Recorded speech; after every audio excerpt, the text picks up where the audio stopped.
From the outside, this looks a bit like your grandma's Lexus. Elegant, understated, perhaps a bit sleepy.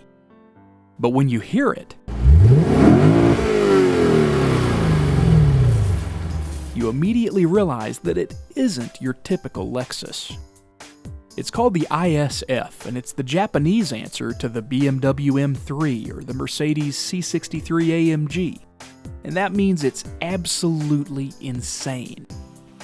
What Lexus did was start with an ordinary IS sports sedan and cram a big old 5-liter V8 under the hood. It makes 416 horsepower and moves this car from 0 to 60 miles an hour in 4.6 seconds, eventually reaching a top speed of 170.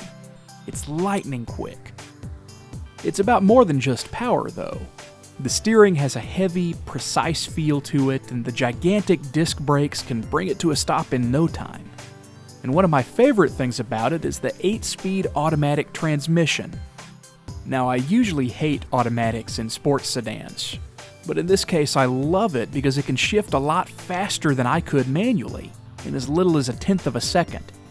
It's one of the fastest shifting automatics in the world. Lexus tested the ISF on the Fuji racetrack where Formula One cars used to race, and you can feel that in the suspension.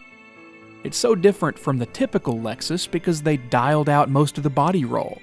It just stays flat and perfectly planted in the pavement as you sweep around corners. Outside, this is definitely what you'd call a sleeper. It looks pretty much like the ordinary IS, with a conservative, very tasteful body. But there are a few clues to let people know you're driving something special, like these exhaust tips. Inside, it can get a lot wilder, especially if you opt for the red leather seats like these in my test car. The seats have a lot of side support to hold you in place, and the quality is really top-notch, just like you'd expect in a Lexus. How much does all this performance cost? Well, the starting price is around $62,000, and our test car with the navigation system and a few other options rang up closer to $66,000. It's a lot of money, sure, but unless you're one of the lucky 500 people who could afford the Lexus LFA supercar, this is the best performing Lexus you can buy right now.